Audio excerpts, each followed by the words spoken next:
नमस्कार साथियों, आप सभी का स्टडी 91 के इस ऑनलाइन प्लेटफॉर्म पर मैं अमित आप सभी का हार्दिक स्वागत करता हूं। दोस्तों, बात करेंगे हम सभी दोस्त शिक्षण कला पर बात करेंगे और आज की क्लास में साथी जो होने वाला है वह प्रीवियस ईयर क्वेश्चन होंगे जो बिहार स्टेट आप जानते हैं साथी, इसमें से पेपर 1 और पेपर 2 के लिए आप सभी का पेपर होता है। इसको क्वालिफाई करके आप फिर शिक्षक भर्ती में जो बैठने के लिए अपीयर होते हैं साथी।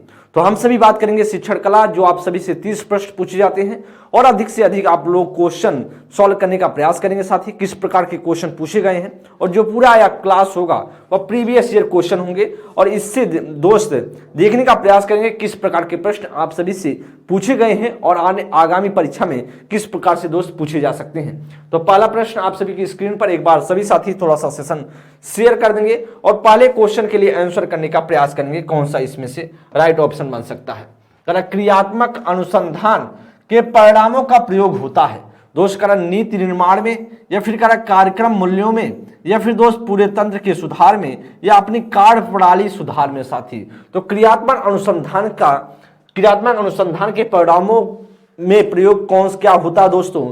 तो हम जो प्रयोग करते हैं क्रियात्मक अनुसंधान के परिणामों का प्रयोग जो होता है साथी वह किसके लिए होता है, अपने कार्य प्रणाली जो आपका कार्य करने का जो सिस्टम है उसमें सुधार करने में किया जाता है। तो ऑप्शन संख्या पहले का डी ऑप्शन बनेगा। इस तरीके के प्रश्न छोटे छोटे एकदम जो कि शिक्षण कला है दोस्तों, और शिक्षण कला से इसी तरीके से प्रश्न प्रीवियस ईयर में आए हैं। तो जो प्रीवियस ईयर क्वेश्चन आए हैं दोस्तों उसी के आधार पर हमें सबको पढ़ना है, ज्यादा हार्ड पढ़ने की कोई जरूरत नहीं है। प्रश्न संख्या सेकंड नंबर के लिए सामाजिक संरचनावाद दिया गया था चोम्स्की ने या फिर दोस्त वाइगोत्स्की के द्वारा, जीन पियाजे के द्वारा, जॉन डीबी के द्वारा। दोस्तों अगर जॉन डीबी की बात करें तो इनका सिद्धांत साथी वह इनके द्वारा जो दिया गया था प्रगतिशील शिक्षा दी गई थी जिसे दोस्त प्रोग्रेसिव एजुकेशन बोलते हैं। और जॉन डीबी कहाँ के निवासी थे, अमेरिका के निवासी थे और एक शिक्षाविद माने जाते हैं दोस्तों। और इनका जो मानना था प्रगतिशील progressive education, learning by doing के आधार पर शिक्षा देने की बात करते हैं दोस्त। जीन पियाजे का दोस्त आप जानते हैं संज्ञान विकास का सिद्धांत के द्वारा दिया गया था जिसमें इन्होंने 4 अवस्थाओं पर चर्चा की थी और यही सबसे ज्यादा उनका फेमस सिद्धांत था संज्ञान विकास का सिद्धांत। वैसे तो दोस्त 3 सिद्धांत के द्वारा दिए गए हैं लेकिन जो सबसे ज्यादा प्रसिद्ध में आया वह दोस्तों संज्ञान विकास का सिद्धांत आया। संज्ञानवादी थे तो इसलिए दोस्तों यह नहीं बनेगा। चोम्स्की दोस्तों भाषा विकास से जुड़े हुए थे तो इस प्रकार से भाषा विकास से नोम चोम्स्की जो अमेरिका के निवासी थे। अगर दोस्तों वाइगोत्स्की की बात करें, रूसी मनोवैज्ञानिक थे और जो वाइगोत्स्की थे साथी वही मानते थे किसको, उनका जो सिद्धांत था सामाजिक सांस्कृतिक का सिद्धांत कहलाता है। क्या कहलाता था, सामाजिक सांस्कृतिक सिद्धांत। और इसे हम दोस्त इंग्लिश में बोले तो कह सकते हैं सांस्कृतिक सिद्धांत के नाम से दोस्त जाना जाता है। अगर इंग्लिश में हम दोस्त बात करें सोशियो कल्चरल थ्योरी के नाम से जाना जाता है। और उनका मानना था जो बच्चा सीखता है वह कैसे सीखता है दोस्त, समाज से क्या करता है, समाज से अंतःक्रिया करता है, समाज से अंतःक्रिया करके अपने ज्ञान की प्राप्ति करता है। इस प्रकार से हम ध्यान पूर्वक देखेंगे साथी। तो कौन सा इसमें से राइट आंसर, सीधा सा बी ऑप्शन आपका राइट बनेगा। और यह कहाँ के निवासी थे, रूस के निवासी थे, यह भी आप लोग ध्यान दीजिएगा, रूसी मनोवैज्ञानिक थे दोस्त। तो करेक्ट ऑप्शन बी ऑप्शन सामाजिक रचनावाद दिया था दोस्तों लेवाइगोस्की। प्रश्न संख्या आपके सामने थर्ड नंबर है, अवलोकन अधिगम का सिद्धांत किसने दिया था दोस्त, कराकी कोलर के द्वारा, पॉलॉक के द्वारा, कर्टलेविन के द्वारा या अल्बर्ट बंडूरा के द्वारा। प्रश्न संख्या आपके सामने थर्ड नंबर जो दोस्त बताएंगे कौन सा इसमें से राइट ऑप्शन बन सकता है, कौन सा आपका राइट ऑप्शन होगा दोस्तों। अवलोकन अधिगम की बात करें जिसका एक नाम और ध्यानपूर्वक देखेंगे साथी, इसको हम बोल सकते हैं अप्रत्यक्ष अधिगम के नाम से बोला जाता है। अप्रत्यक्ष अधिगम के नाम से इसे बोला भी जाता है, इससे अप्रत्यक्ष अधिगम के नाम से दोस्त बोला जाता है। इसे दोस्त और भी नाम से बोलते हैं जिससे बोलता है सामाजिक अनुकरण का सिद्धांत। क्या बोला जाता है, सामाजिक अनुकरण का सिद्धांत, सामाजिक अनुकरण का सिद्धांत। और सामाजिक अनुकरण के सिद्धांत के नाम से यह भी बोला जाता है। और दोस्त यह जो देने वाले व्यक्ति थे उनका नाम था अल्बर्ट बंडूरा। जो यह सिद्धांत दिए थे दोस्तों अल्बर्ट बंडूरा दिए थे। अल्बर्ट बंडूरा की बात करें साथी तो यह दोस्त जन्म इनका हुआ था कहाँ पर, इनका जन्म हुआ था कनाडा में। जन्म दोस्तों कनाडा में हुआ था और निवास करते थे दोस्त कहाँ पर, निवास करते थे दोस्त अमेरिका में। निवास कहाँ करते थे, निवासी दोस्तों अमेरिका के थे।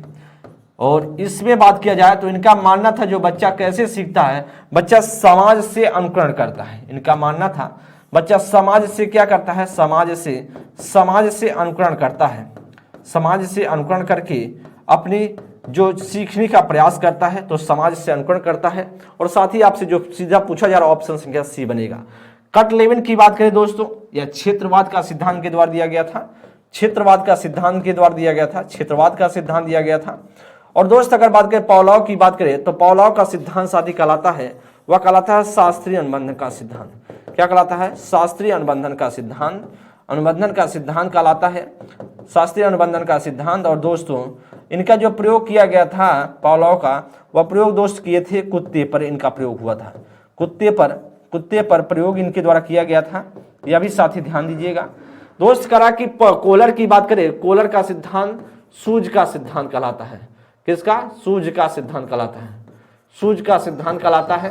तो साथी आपका जो राइट ऑप्शन बनेगा, वो राइट ऑप्शन कहीं ना कहीं हमारा सीधा सा बन जाएगा साथी, ऑप्शन संख्या D is the right option. Question को ध्यानपूर्वक देखिए, बेहतर प्रश्न है और इसी प्रकार के आप सभी से प्रश्न पूछे जाएंगे। नेक्स्ट प्रश्न चलेंगे, प्रश्न संख्या 4 नंबर। निम्नलिखित में से कौन सा एक शिक्षण के स्तर का भाग नहीं है दोस्तों। अगर शिक्षण के स्तर की बात करें दोस्तों, शिक्षण के 3 स्तर होते हैं। कितने स्तर, शिक्षण के 3 स्तर होते हैं, अभी आप लोग ध्यान दीजिएगा। शिक्षण के 3 स्तर की बात करें तो देने वाले व्यक्ति कौन थे, पाल विक्स थे। पाल विक्स ने दोस्तों शिक्षण के 3 स्तर बताए, जिसमें से दोस्त स्मृति स्तर, कौन सी स्तर, स्मृति स्तर, स्मृति स्तर, स्मृति स्तर, बोध स्तर और बोध स्तर, और एक आपका दोस्त चिंतन स्तर कहलाता है। क्या कहलाता है, चिंतन स्तर, या ऐसे बोलते हैं प्रवृत्ति स्तर, प्रवृत्ति स्तर, प्रवृत्ति स्तर आप लिख सकते हैं, प्रवृत्ति स्तर, प्रवृत्ति स्तर आप ऐसा लिख सकते हैं। स्तर की बात करें दोस्तों, यह देने वाले स्मृति स्तर हर्बर्ट स्पेंसर के द्वारा दिया गया था। दोस्तों अगर बात करें बोध स्तर मोरिसन के द्वारा दिया गया था। और दोस्त आपका जो चिंतन स्तर था वह पी हंट के द्वारा दिया गया था। तो चर्चा करें दोस्तों, इसमें से कौन सा होगा, कौन सा नहीं होगा। क्वेश्चन तो दिख रहा है, स्मरण दोस्तों हो गया, समझ हो गया, समझ का मतलब होता है दोस्त बोध, समझ का मतलब क्या होता है, बोध होता है दोस्त। स्मरण का मतलब होता है स्मृति, स्मृति का मतलब होता है स्मृति, इस विस्तार कोई नहीं। प्रवृत्ति का मतलब दोस्तों चिंतन होता है, या तो मैंने आपको बताया है। तो कौन सा इसमें से नहीं बनेगा, वो ऑप्शन संख्या साथी आपका सीधा सा सी ऑप्शन नहीं बनेगा। कौन सा, सी ऑप्शन आपका इसमें से नहीं बनेगा। समझ में आ रहा होगा साथी, कोई दिक्कत कोई प्रॉब्लम नहीं होनी चाहिए। नेक्स्ट प्रश्न पे चलेंगे आगे। हम बात करें प्रश्न संख्या 5 नंबर के लिए। पढ़ाने से पहले शिक्षक करता है उद्देश्यों का निरूपण या शिक्षण अनुदेशन का योजना बनाना या छात्रों की रुचि के बारे में जानना या उपयुक्त सभी। प्रश्न संख्या 5 नंबर के लिए साथी बताएंगे क्या इसमें से किया जाता है, कौन सा इसमें से होता है दोस्तों, कौन सा इसमें से साथी आपका राइट ऑप्शन हो। पढ़ाने से पहले शिक्षक क्या करता है, उद्देश्यों का निरूपण करता है या शिक्षण उद्देश्य की योजना बनाता है या छात्रों की रुचियों के बारे में जानता है या उपयुक्त सभी। तो पढ़ाने से पहले हम भैया सभी चीजें जानते हैं। ऑप्शन संख्या क्या बनेगा, डी ऑप्शन, ऑप्शन संख्या आपका डी बन जाएगा। नेक्स्ट प्रश्न चलेंगे प्रश्न संख्या 6 नंबर के लिए। भारत में प्रथम तैरते हुए लोटक नामक प्राथमिक विद्यालय का उद्घाटन हुआ था। दोस्तों देखिए, यह तैरते हुए लोटक की बात करें। लोटक आप जानते हैं दोस्तों यहाँ कहाँ पड़ता है, या दोस्तों मणिपुर में पड़ता है। कहाँ पर, मणिपुर में पड़ता है, मणिपुर में पड़ता है, या भी आप लोग ध्यान देंगे। अगर दोस्तों बात करें तैरता हुआ, यहाँ पर एक लोटक की बात करें या लोटक की बात करें साथी, तो तैरता हुआ एक आपका एक तरीके से आपका झील भी है। लोटक झील भी दोस्तों होता है, लोटक झील भी है। वहीं पर साथी बात करा है, या भी करा कि प्रथम तैरते हुए लोटक नामक प्राथमिक विद्यालय का उद्घाटन हुआ वह दोस्त मणिपुर में, अगरतला में, सिक्किम में या केरला में। तो सीधा सा कौन सा, मणिपुर में आपका ऑप्शन संख्या ए बनेगा। क्या बनेगा, ए ऑप्शन आपका राइट आंसर बन जाएगा, ए ऑप्शन आपका राइट आंसर बन जाएगा साथी। नेक्स्ट प्रश्न चलेंगे। देखिए इस तरीके के प्रश्न भी आते हैं, इस तरीके के प्रश्न भी आपसे पूछे जाते हैं दोस्त। प्रश्न संख्या 7 नंबर के लिए। कर विकास एक कभी ना खत्म होने वाली प्रक्रिया है, यह विचार किस सिद्धांत से दर्शाया जा सकता है। परस्पर संबंध का सिद्धांत, निरंतरता का सिद्धांत, एकीकरण का सिद्धांत या सहभागिता का सिद्धांत। दोस्तों परस्पर संबंध का सिद्धांत कहता है, परस्पर संबंध, तो एक तरीके से कह सकते हैं आपसे भी सहभागिता का सिद्धांत दोस्तों होता है, एक दूसरे के कोरिलेट होता है और सहभागिता के माध्यम से जो विकास होता है यह सही है। एकीकरण का सिद्धांत कहता है दोस्तों जब बच्चा छोटा होता है तो बच्चे का विकास कैसे होता है, जब आप कोई वस्तु बच्चे को देते हैं तो बच्चा वस्तु लेने के लिए पूरे शरीर को, पूरी बॉडी को उस वस्तु के प्रति ले जाता है, लेकिन बच्चे को कुछ समय के बाद यह पता चलने लगता है कि भैया हमें हाथ से मिल जाएगा, बॉडी ले जाने की कोई जरूरत नहीं है। तो इस तरीके से बात करें तो बच्चा जैसे जैसे बड़ा होता जाता है उसी सारी चीजें नॉलेज होती चली जाती हैं और अपनी चीजों को इस प्रकार से हम कह सकते हैं एकीकरण का सिद्धांत। निरंतरता का सिद्धांत दोस्तों कंटिन्यूअस का है, जो दोस्तों हम बोलते हैं कंटिन्यूटी का, जो कभी ना समाप्त होने वाली या जो बोल सकते हैं ना खत्म होने वाली प्रक्रिया विकास, तो सीधा सा आपका ऑप्शन संख्या बी बनेगा। परस्पर संबंध का सिद्धांत अंतर संबंध का सिद्धांत बोला जाता है, इसे कह सकते हैं कि एक दूसरे से सारे के सारे विकास जुड़े होंगे। दोस्तों अगर शारीरिक विकास डिस्टर्ब बच्चे का हुआ तो मानसिक विकास भी डिस्टर्ब होगा, अगर मानसिक विकास बच्चे का डिस्टर्ब हुआ तो बच्चे का संवेगात्मक विकास भी डिस्टर्ब होगा। इस तरीके से हम कह सकते हैं दोस्तों ऑप्शन संख्या आपका बी बन जाएगा, ऑप्शन संख्या आपका बी इसमें राइट ऑप्शन। निम्न में से शिक्षण के संज्ञान सिद्धांत के मुख्य प्रस्तावक कौन थे? करा एल गेज या फिर दोस्तों करा शिव कुमार मित्रा या बीएफ स्किनर या मैकडॉनल्ड्स। तो दोस्तों इसमें से कौन सा राइट ऑप्शन होगा? प्रश्न संख्या अगर 8 नंबर की बात करें तो दोस्तों इसमें से कौन सा बनेगा? निम्न में से शिक्षण के संज्ञान सिद्धांत के मुख्य प्रस्तावक कौन थे? तो दोस्तों एल एन गेज थे, ऑप्शन संख्या ए आपका राइट बनेगा। दोस्तों प्रश्न संख्या 9 नंबर के लिए प्रेरणा सीखने की प्रक्रिया में क्या करता है? दोस्तों मोटिवेशन जो है सीखने लर्निंग के प्रोसेस में प्रक्रिया में उसका योगदान क्या होता है? सीखने वाले की याददाश्त तेज हो जाती है। क्या मोटिवेशन जब आपको दिया जाता है, मोटिवेट किया जाता है तो आपका याददाश्त तेज हो जाता है दोस्त। या फिर कारण नए को अलग करना और पुरानी सीख से सीखना, या आपको नए पुरानी में अंतर करके नए सीख पुरानी सीख में अंतर करने शुरू कर देते हैं, ऐसा कुछ।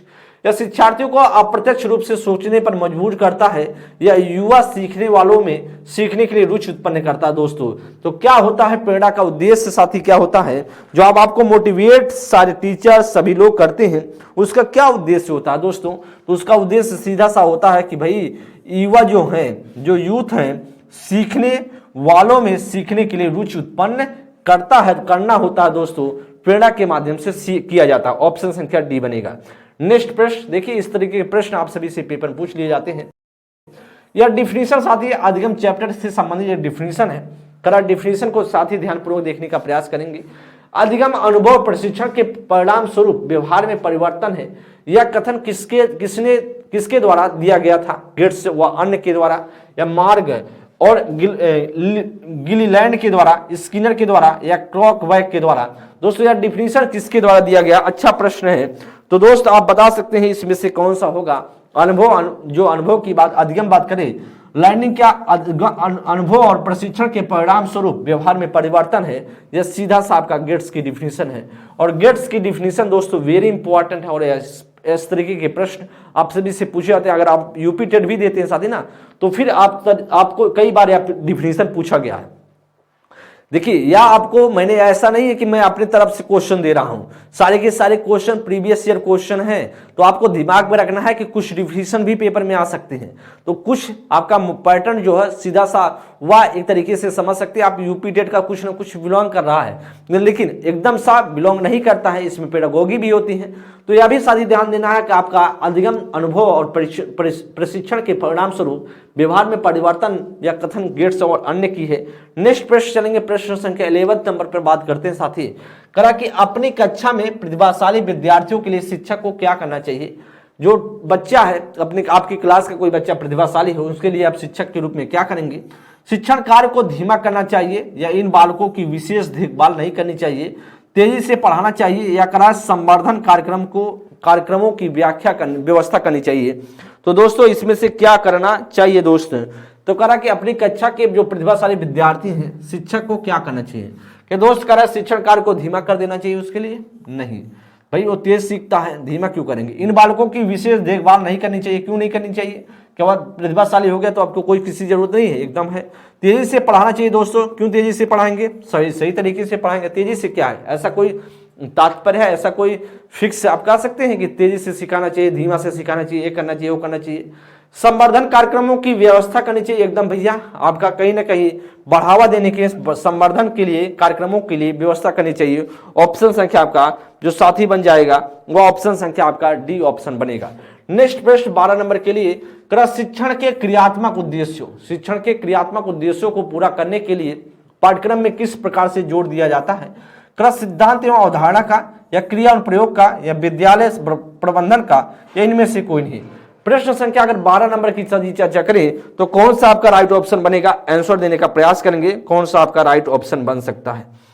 दोस्तों ध्यान दीजिए, शिक्षण के क्रियात्मक उद्देश्यों को, शिक्षण का जो क्रियात्मक उद्देश्य है उसको पूरा करने के लिए पाठ्यक्रम में किस प्रकार से जोर दिया जाना चाहिए? दोस्तों सिद्धांत और अवधारणा पर, क्या सिद्धांत और अवधारणा पर करेंगे या क्रिया एवं प्रयोग पर करेंगे? दोस्तों हम क्रिया और प्रयोग पर करेंगे। क्यों? क्योंकि आपसे क्रियात्मक उद्देश्य पूछ रहा है, इसीलिए दोस्तों क्रियात्मक उद्देश्य पूछ रहा है, हम क्रिया और प्रयोग पर करेंगे, ना कि सिद्धांत या अवधारणा पर। तो राइट ऑप्शन सीधा सा बी ऑप्शन बनेगा। विद्यालय प्रबंधन से यहाँ कोई मतलब नहीं है, सिद्धांत और अवधारणा की बात यहाँ नहीं हो रही है, क्योंकि दोस्तों आपसे क्रियात्मक उद्देश्य पूछ रहा है, इसलिए बी ऑप्शन। प्रश्न संख्या 13 है कि छात्रों के लिए कौन सा विशेषता सर्वाधिक महत्वपूर्ण है? कौन सी विशेषता सर्वाधिक महत्वपूर्ण है? करा कि दोस्तों अच्छा व्यवहार, या स्वतंत्र चिंतन, या आज्ञाकारिता, या फिर करा कड़ी मेहनत। छात्रों के लिए दोस्त कौन सी विशेषता सर्वाधिक महत्वपूर्ण होगी? कौन सी विशेषता सबसे अच्छी विशेषता मानी जाएगी सारी? तो दोस्त आप जानते हैं क्या अच्छा व्यवहार अगर मान लीजिए अच्छा व्यवहार कर रहा है तो क्या वह बेहतर है? क्या आप कह सकते हैं सबसे बेहतर काम है कि अच्छा व्यवहार आप करते हैं? भाई अच्छा व्यवहार करिए ठीक है, लेकिन आपको इसमें ऐसा कोई तार्किक चिंतन नहीं है कि आपको बच्चे की अगर विशेषता की बात करें या पढ़ाई लिखाई की बात करें दोस्तों कि अच्छा व्यवहार ही सब कुछ है। तो दोस्तों स्वतंत्र चिंतन हो जाइए। जब स्वतंत्र चिंतन होगा, जब आप क्रिटिकल थिंकिंग आप भीतर क्रिएट हो जाएगी, तो कहीं ना कहीं सारी चीजें आप अच्छे से कर ले जाएंगे। आपको जिस माहौल में ढलना होगा उस माहौल में ढल भी जाएंगे साथी। तो सबसे बेटर है छात्रों के लिए कौन सी विशेषता सर्वाधिक, कारण कि सब सर्वाधिक की बात कर रहा है साथी। जब सर्वाधिक की बात कर रहा है तो सबसे बेटर है स्वतंत्र चिंतन। मैं ऐसा नहीं कह रहा हूं कि अच्छा व्यवहार नहीं होना चाहिए, आज्ञाकारिता नहीं होनी चाहिए साथी, सारी की सारी चीजें होनी चाहिए, लेकिन सबसे बेटर आपसे पूछा ना, तो सबसे बेटर हमारे लिए बी ऑप्शन ही तो बनेगा। दोस्त कह रहा देखिए आप क्वेश्चन में कोई दम है नहीं, समझ पा रहे हैं? तो फिर आपको ऐसे ही सारी प्रैक्टिस करके जाना है। जब आप अच्छे से प्रैक्टिस कर लेंगे तो फिर कोई प्रॉब्लम नहीं होगा। निम्नलिखित में से कौन सा शब्द कक्षा शिक्षण में विषय वस्तु को सरल ढंग से प्रस्तुत करने के नियमों के लिए प्रस्तुत किया जाता है? करा दोस्त आपसे शिक्षण विधि, या फिर शिक्षण सिद्धांत, या शिक्षण तकनीक, या फिर करा शिक्षण रणनीति। कौन सा इसमें से प्रश्न संख्या 14 नंबर के लिए साथी कौन सा बनेगा? प्रश्न संख्या 14 नंबर के लिए कौन सा आपका राइट ऑप्शन होगा? निम्नलिखित में से कौन सा शब्द ऐसा है जो कक्षा शिक्षण में विषय वस्तु को सरल ढंग से प्रस्तुत करने के नियमों के लिए प्रस्तुत किया जाता है? मतलब कहीं ना कहीं सरलतम तरीके से वह प्रस्तुत करने की बात कर रहा है। क्या शिक्षण विधियां हैं या शिक्षण सिद्धांत है दोस्तों? तो दोस्तों वह शिक्षण के सिद्धांत है। शिक्षण की विधियां क्या होती है साथी? वह एक मेथड होता है, एक विधि होता है भाई, हाँ ऐसा मुझे करना चाहिए। जैसे मेथड का मतलब है जिसे आपको तमाम तरीके से विधियां हैं, जैसे प्रश्नावली विधि है, या फिर अंतर्दर्शन विधि है, बहिर्दर्शन विधि है, तमाम तरीके की विधियां साथी, वो मेथड है। वह आपको सरलतम नहीं, ऐसा आप नहीं कर सकते क्योंकि नियमों को कहीं ना कहीं सरल ढंग से प्रस्तुत करने के लिए प्रस्तुत की जाती हैं। तो शिक्षण के सिद्धांत से हम दोस्त करते हैं, जैसे प्रजातांत्रिक मूल्यों का सिद्धांत, शिक्षण के प्रजातांत्रिक मूल्यों का सिद्धांत, पूर्व ज्ञान का सिद्धांत साथी कहता है कि बच्चों को जो सिखाया जाए, बच्चे के पुराने ज्ञान से रिलेट करके नए ज्ञान को सिखाया जाए। बच्चे को कब बोला जाता है कि कहीं ना कहीं जो मैंने एक आपको बताया पूर्व ज्ञान का सिद्धांत बोला, प्रजातांत्रिक का सिद्धांत कहता है कि बच्चे को फ्रीडम हो, बच्चे में स्वतंत्रता दी जाए, बच्चा जैसा भी चाहता हो, जैसा उसको सही लगता हो, टीचर से कम्युनिकेट करके अंतःक्रिया करके सीख सकता है। तो इंटरेक्शन कर सकता है दोस्तों, संप्रेषण कर सकता है, जैसे बेटर उसको लगता है, उसको स्वतंत्रता होनी चाहिए। तो उसका जो राइट ऑप्शन दोस्त बनेगा प्रश्न संख्या 14 नंबर का बी ऑप्शन ही बनेगा। 15 नंबर, निम्न में से विद्यार्थियों को प्रेरित करने के लिए कौन सा दृष्टिकोण सबसे उपयुक्त है? उचित पुरस्कार देना या उपयुक्त मार्गदर्शन करना, सदैव उपयुक्त उदाहरण देना या कक्षा में व्याख्यान देना। साथ ही हम क्या करेंगे, सबसे बेटर विद्यार्थियों को प्रेरित करने के लिए, बच्चे को मोटिवेट करने के लिए कौन सी दृष्टिकोण सबसे बेटर होगी, कौन सी दृष्टिकोण सबसे बेटर होगी। प्रश्न संख्या अगर हम 15 नंबर की सर बात करें तो कौन सा आप करेंगे जी, एकदम आंसर करने का प्रयास करेंगे, कौन सा आपका राइट ऑप्शन बन सकता है, कौन सा आपका राइट ऑप्शन बन सकता है, कौन सा आपका राइट ऑप्शन बन सकता है। अच्छा प्रश्न है और इस तरीके के प्रश्न आपको पेपर में देखने के लिए मिल जाते हैं, इस तरीके के प्रश्न आपको पेपर में देखने के लिए मिल जाते हैं। कौन सा इसमें से राइट ऑप्शन होगा, सबसे उपयुक्त आपसे पूछ रहा है, सबसे उपयुक्त साथी पूछ रहा है कौन सा होगा। क्या उपयुक्त मार्गदर्शन करना या उचित पुरस्कार देना, विद्यार्थी को प्रेरित करने के लिए सबसे बेटर उपयुक्त करना, तो उचित पुरस्कार देना दोस्तों इससे हो जाएगा। उपयुक्त मार्गदर्शन करना, कर सदैव उपयुक्त उदाहरण देना दोस्तों नहीं, तो आपको क्या करना, उपयुक्त क्या करना, मार्गदर्शन करना। जब आप ज्यादा बच्चे को अच्छे तरीके से मार्गदर्शन करते हैं ना, तो साथ ही वह दोस्त, वह लड़का प्रेरित होने लगता है और धीरे धीरे वो चीजें आगे बढ़ता चला जाता है। दोस्तों बेटर हमसे पूछ रहा है ना, निम्न में से विद्यार्थियों को प्रेरित करने के लिए कौन सा दृष्टिकोण सबसे उपयुक्त है। दोस्तों वैसे आपको लगेगा उचित पुरस्कार देना, भाई उचित पुरस्कार देंगे ठीक है, आप मोटिवेट हो जाएंगे। आज आपको मैंने दे दिया पुरस्कार, कल फिर आपने कोई अच्छा काम किया, कल आपको नहीं दिए, तो तीसरी बार आप अच्छा काम नहीं करेंगे साथी। क्यों? क्योंकि आपको यार लगने लगेगा यार आप मेहनत तो करते हैं लेकिन पुरस्कार नहीं मिल रहा है, क्या मतलब है सीखने का, छोड़ो हटाओ।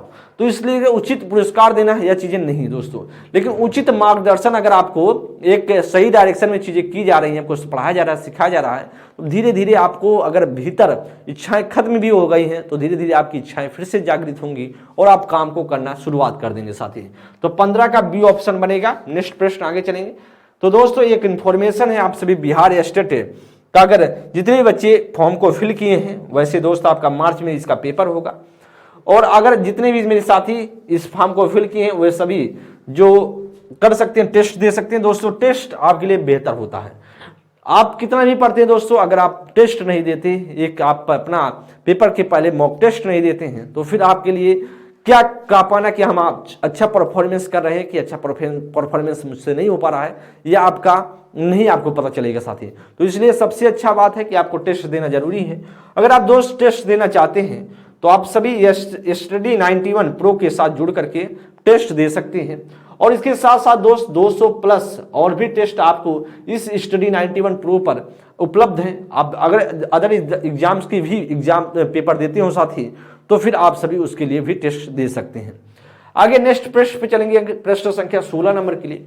निम्न में से किन्हें हम मनोविश्लेषण के पिता के नाम से जानते हैं, एरिक्सन को दोस्तों, या फिर करा पियाजे को, या ब्रूनर को, या फ्रायड को। तो कौन सा इसमें से राइट ऑप्शन बन सकता है 16 नंबर के लिए, जी भैया बताने का प्रयास करेंगे कौन सा इसमें से आपका राइट ऑप्शन बन सकता है प्रश्न संख्या 16 नंबर के लिए। दोस्तों मनोविश्लेषण के पिता की बात करें तो एक मनोविश्लेषण के पिता का नाम दोस्त बोला जाता है, पिता को सिगमंड फ्रायड बोला जाता है। क्या? सिगमंड फ्रायड बोला जाता है दोस्तों, सिगमंड फ्रायड। और सिगमंड फ्रायड दोस्तों कहाँ के निवासी थे, तो सीधा कहेंगे भैया ऑस्ट्रिया के निवासी थे। कहाँ पर? ऑस्ट्रिया के निवासी थे। ऑस्ट्रिया दोस्तों वियना में पड़ता है। और दोस्त बात करें तो दोस्त अगर बात करें ऑस्ट्रिया के निवासी थे, और दोस्त अगर बात करें तो वियना इसकी राजधानी है ऑस्ट्रिया की, तो ऑस्ट्रिया के निवासी थे। साथ ही साथ अगर बात करें साथी तो सिगमंड फ्रायड एक मनोविश्लेषणवाद के जनक बोले जाते हैं। मनोविश्लेषणवाद वैसे भी आपको ऊपर लिखा है, मनोविश्लेषणवाद के जनक बोले जाते हैं। साथ ही अगर हम बात करें तो यह एक पेशे से क्या थे, पेशे से दोस्तों, पेशे से अगर आप कहे तो आप एक इन्हें कह सकते हैं कि मनोचिकित्सक थे, ऐसा आप बोल सकते हैं। उनके द्वारा सही बहुत सारी चीजें दोस्त खोजी गई, और हम बात कर लें सिगमंड फ्रायड से, पेपर में हमेशा से पूछे जाता है, तो राइट ऑप्शन होगा सिगमंड फ्रायड।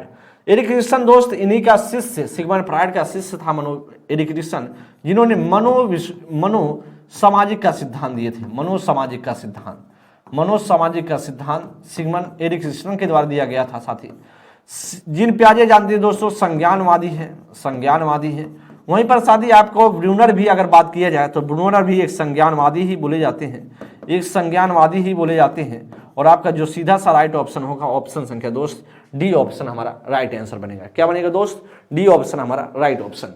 प्रश्न संख्या आपके सामने 17 नंबर को देख रही है और दोस्त बताने का प्रयास करेंगे। एक शिक्षक को बच्चों को सिखाते समय निम्न में से किस पर जोर देना चाहिए?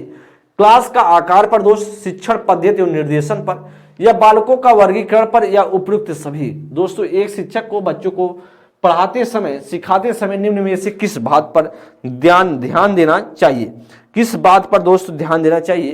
क्या बालकों का वर्गीकरण पर देना चाहिए? किस बात पर दोस्त ध्यान देना चाहिए? ऐसा आपसे पूछ रहा है। अच्छा प्रश्न है साथी, और आपसे बहुत बेहतर प्रश्न या इस तरीके के प्रश्न आपसे हमेशा से पूछे गए हैं साथी।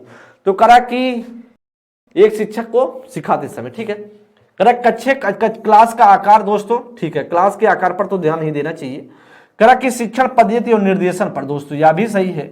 लेकिन बालकों का वर्गीकरण दोस्तों, करा कि बालकों का वर्गीकरण तो कहीं ना कहीं जब बच्चे को हम सिखाते चले, देखिए जो इसका अर्थ है वैसे आपका बालकों का वर्गीकरण नहीं कर सकते दोस्तों।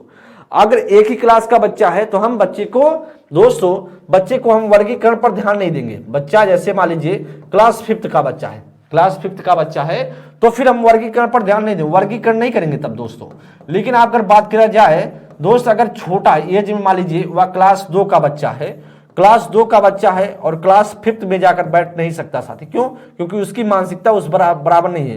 क्लास 3 का बच्चा क्लास 5th नहीं बैठेगा। तो इस तरीके से बात कर रहा है, या भी साथी इस प्रकार से बात कर रहा है। नहीं तो वर्गीकरण दोस्तों, क्योंकि वर्गीकरण अगर आप करेंगे तो फिर समावेशी शिक्षा का हनन भी होगा, समावेशी शिक्षा का हो जाएगा ना। अगर एक ही क्लास का बच्चा रहेगा, जैसे क्लास 5th के बच्चों को, क्लास 5th का बच्चा जो 2-4 बच्चे हैं उसको कम पता है तो आप वर्गीकरण नहीं करेंगे। फिर अगर दोस्त अलग अलग एज का बच्चा है तो फिर वर्गीकरण तो करेंगे। इसलिए साथी आपका ए भी, बी भी और सी भी, तो राइट ऑप्शन साथी सीधा सा डी ऑप्शन बनेगा। क्या बनेगा? ऑप्शन संख्या डी बन जाएगा। ऑप्शन संख्या आपका डी इसमें से राइट आंसर बन जाएगा। ठीक समझ पा रहे होंगे साथी।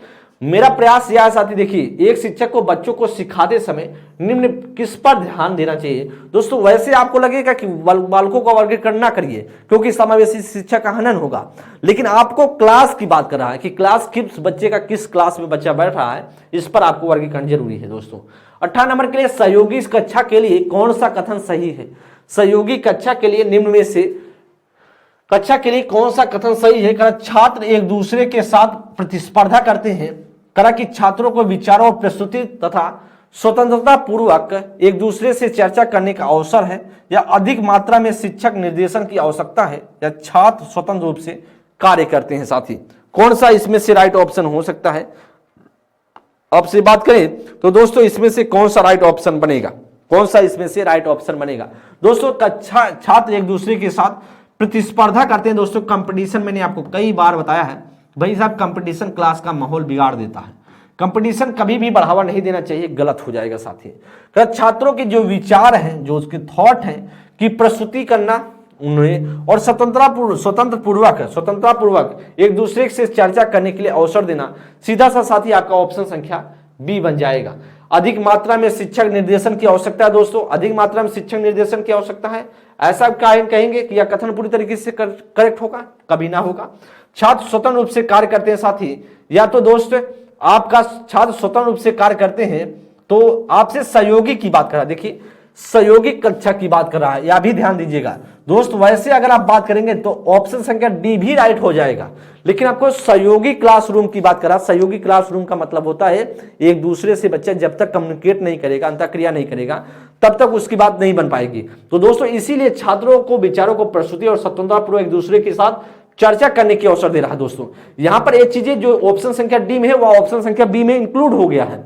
जब डी वाला इंक्लूड हो गया तो फिर हम क्यों करेंगे साथी? तो सीधा सा हमारा 18 का बी ऑप्शन बनेगा।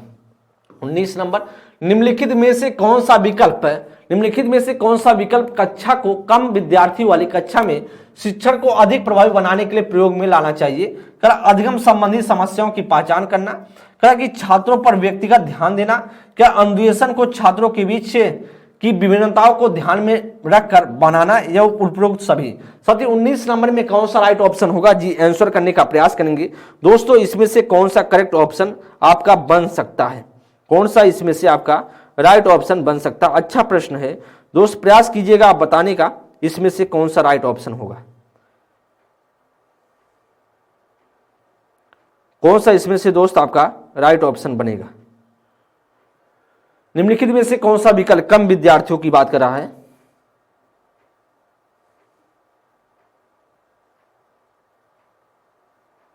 ओके, इसमें से कौन सा आपका राइट ऑप्शन बन सकता है। दोस्तों यहां पर देखिए, कारक की प्रभावी बनाने के प्रयोग में लाना चाहिए। कारक अधिगम संबंधी समस्याओं की पहचान करना दोस्तों एकदम लाना चाहिए प्रयोग में। अधिगम प्रभावी बनाने के लिए दोस्तों अधिगम संबंधी जो बात किया जाए, अधिगम संबंधी समस्याओं की पहचान तो करेंगे कि नहीं करेंगे, एकदम करेंगे। यहां पर देखिए निम्नलिखित में से कौन सा शिक्षक विकल्प शिक्षक को कम विद्यार्थियों वाली कक्षा में शिक्षण को अधिक प्रभावी बनाने के लिए प्रयोग में लाना चाहिए। तो कहीं ना कहीं अधिगम संबंधी जो समस्याओं की पहचान तो करना ही जरूरी है दोस्तों। अधिगम में सीखने सिखाने की प्रक्रिया में क्या दिक्कतें उत्पन्न हो रही है वो को उसको पहचान तो होगा ही। छात्रों पर व्यक्तिगत ध्यान तो जरूर देंगे भाई, इंडिविजुअल थोड़ा देने का प्रयास करें, क्योंकि यहाँ पर लिखा जा रहा है शिक्षक को कम विद्यार्थियों वाली कक्षा है, छोटी क्लास है। अनुदेशन को छात्रों के बीच विभिन्नताओं को ध्यान में रख कर बनाना चाहिए दोस्तों, क्योंकि जब बच्चे, आप जानते हैं सर जी कि आपकी जो बच्चों के बीच व्यक्ति भिन्नता है, जब बच्चे के बीच व्यक्ति भिन्नता है, इंडिविजुअल डिफरेंसेस है, तो जो अनुदेशन बनाए उन सभी को बच्चों को ध्यान में रख के बनाए। इसलिए साथ ही आपका जो राइट ऑप्शन होगा ऑप्शन संख्या सीधा सा डी ऑप्शन बनेगा। क्या सर जी बनेगा? ऑप्शन संख्या आपका डी आपका राइट आंसर बन जाएगा। नेक्स्ट प्रश्न आगे चलेंगे। प्रश्न संख्या आपके सामने नेक्स्ट है। प्रश्न संख्या दोस्तों 20 नंबर के लिए, सीखने की अंतर्दृष्टि सिद्धांत को प्रोत्साहन किसने दिया है? गेस्टार्ट सिद्धांतकारों के द्वारा या पावलोव के द्वारा दोस्तों, जीन पियाजे के द्वारा, वाइगोत्स्की के द्वारा। वाइगोत्स्की का जो दोस्त कहलाता है सामाजिक सांस्कृतिक का सिद्धांत कहलाता है। मैं बार बार आपको बता रहा हूं सामाजिक सांस्कृतिक का सिद्धांत कहलाता है।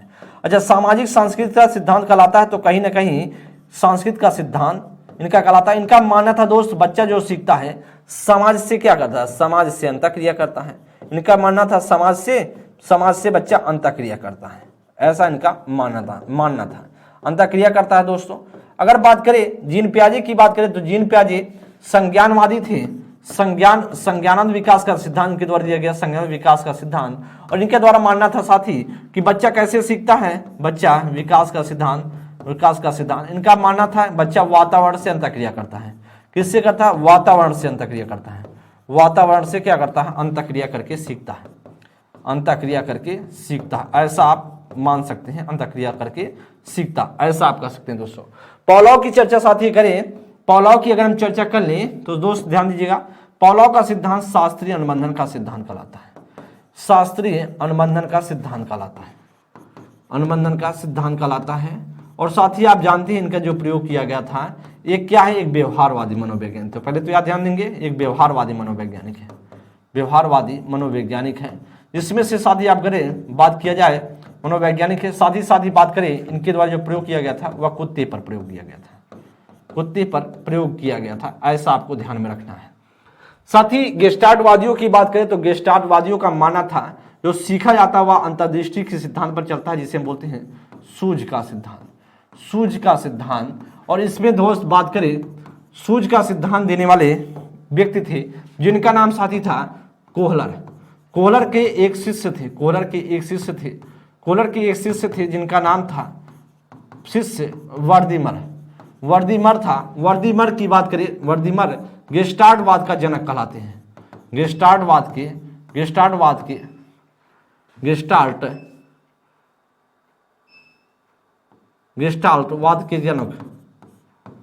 जनक बोले जाते हैं, ऐसा आप कह सकते हैं साथी।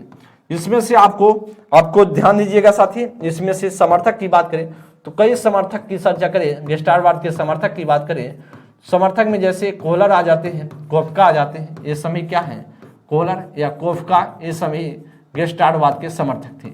और इन समर्थक की बात करें तो जो गेस्टार्टवादी मानता है वह मानता साजी कि बच्चा जो सीखता है वह बच्चा कैसे सीखता है, एकाएक सीखता है, अचानक सीखता है, बच्चा एकाएक या अचानक सीखता है। तो इसका मतलब कहीं ना कहीं ये ऑप्शन आपका राइट बनेगा, ये ऑप्शन आपका राइट आंसर बन जाएगा। नेक्स्ट प्रश्न चलेंगे, प्रश्न संख्या 21 नंबर के लिए, बच्चों के संज्ञा विकास हेतु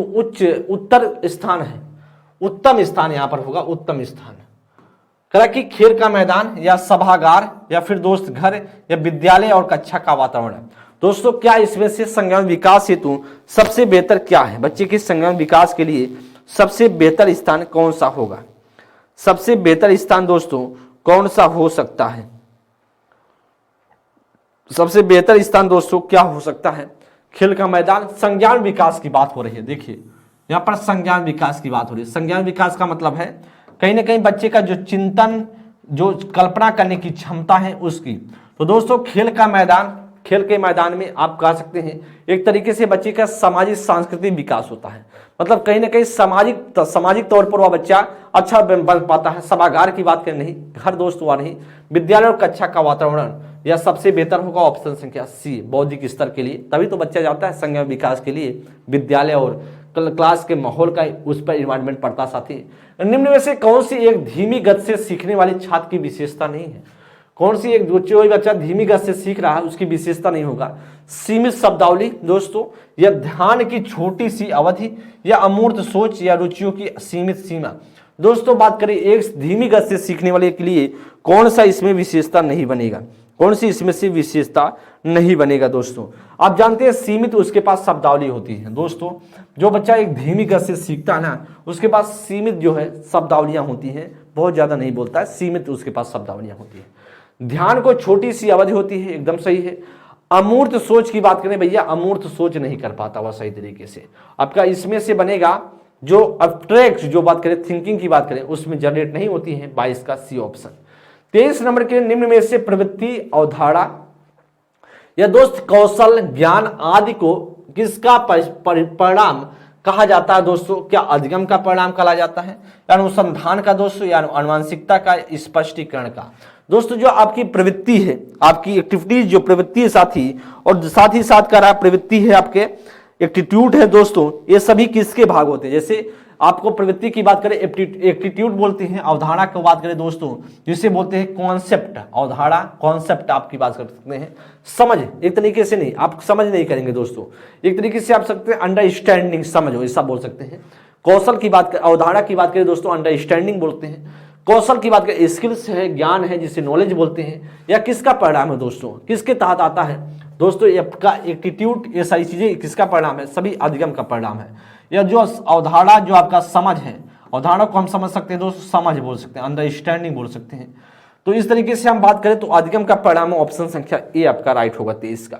24 नंबर में दोस्त करा कि एक सफल शिक्षक वही होता है जो, एक सफल शिक्षक वही होता है जो कैसा हो, कर अपने विषय को अच्छी तरीके से जानता हो, कर जिसकी कक्षा का जो परिणाम 100% आता हो। दोस्तों कौन सा टीचर अच्छा है, एक सफल शिक्षक क्या है दोस्तों, उसका अपने विषय में अच्छी तरीके से जानता हो, या जिसकी कक्षा का परिणाम 100% आता हो, वह छात्रों के लिए जो अधिगम हो, यहाँ पर अभिगम हो दोस्तों, करा उसकी लेख प्रतिष्ठित पत्रिकाओं में प्रकाशित हो। तो सबसे बेहतर दोस्तों क्या होता है एक शिक्षक के लिए, सबसे सफल शिक्षक कौन है जी बताने का प्रयास करेंगे दोस्त। कौन सा सबसे सफल शिक्षक बोला जाता है, क्या अपने विषय में अच्छी तरीके से जानता हो दोस्तों। एक सफल शिक्षक के रूप में आप क्या होगा, क्या उसके जो क्लास के बच्चे हैं 100% जो है परिणाम 100% हो दोस्तों, ऐसा आप नहीं करेंगे। करा दोस्तों अभिगम हो दोस्तों, नहीं, यह भी साथी नहीं बनेगा। या लेख प्रतिष्ठित प्रकाशित हो दोस्तों, ऐसा कुछ नहीं। ऑप्शन संख्या अपने विषय में अच्छी तरीके से अपने विषय में जो उसका सब्जेक्ट है दोस्त वह अच्छे तरीके से जानता हो, और सही बेहतर होगा 24 का ये ऑप्शन। 25 नंबर दोस्तों करा की संबंधित है, क्या दोस्त यहाँ पर क्वेश्चन थोड़ा सा गलत है। यूएन दोस्तों सीआरपीडी की बात हो रही है। यूएनसीआरपीडी संबंधित है, किससे संबंधित है दोस्तों। यूएन दोस्तों करा कि यूएन, या क्वेश्चन पूछा गया है यूएनसीआरपीडी किससे संबंधित है, केवल महिलाओं से, प्राथमिक शिक्षा से, या विशिष्ट आवश्यकता वाले बालकों से, या अल्पसंख्यकों से। दोस्तों क्या इसमें से राइट ऑप्शन होगा, क्या इसमें से दोस्त राइट ऑप्शन होगा दोस्तों, जिसे बोलते हैं United Nations convention on the rights of the जो पर्सनल। तो दोस्तों ऐसा आप बोल सकते हैं यूएनसीआरपीडी किससे संबंधित है, तो किससे संबंधित हो, केवल महिलाओं से, किससे होगा साथी, प्रयास करेंगे बताने का। या किससे संबंधित होता है? यूएनसीआरपीडी। यूएनसीआरपीडी की बात करें दोस्तों, किससे संबंधित होता है? या विशिष्ट आवश्यकता वाले के बालकों के लिए होता है। ऑप्शन संख्या सी बनेगा दोस्तों। नेक्स्ट प्रश्न, शिक्षा का उद्देश्य होना चाहिए। शिक्षा का उद्देश्य क्या होना चाहिए? शिक्षा का दोस्त उद्देश्य क्या होना चाहिए?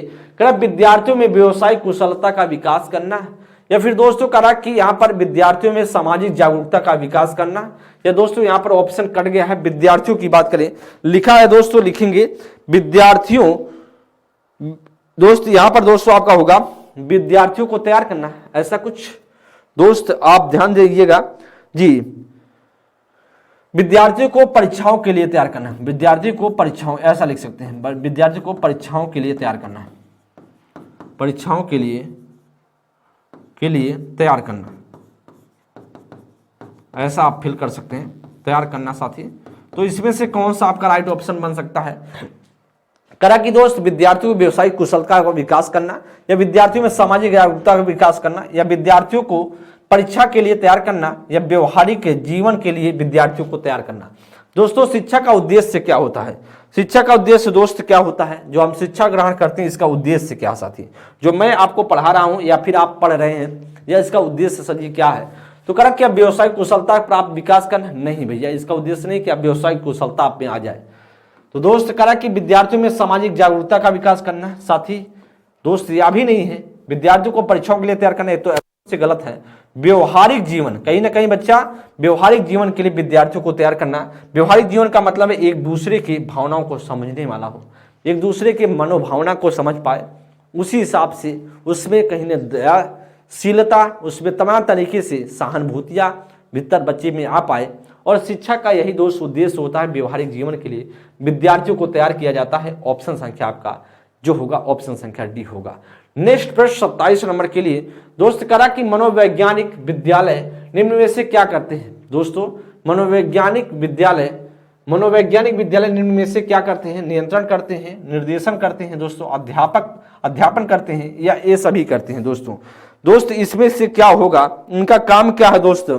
क्या मनोवैज्ञानिक जो विद्यालय होते हैं उनका निम्न में से क्या करते हैं दोस्तों? नियंत्रण भी करते हैं, निर्देशन भी देते हैं, अध्यापन भी करते हैं दोस्तों, पढ़ाने लिखाने का काम भी करते हैं, सीखने सिखाने का काम भी करते हैं, नियंत्रण भी रखते हैं दोस्तों। कहीं ना कहीं ये सभी इनका काम होता है, इन सभी आपका राइट होगा दोस्तों।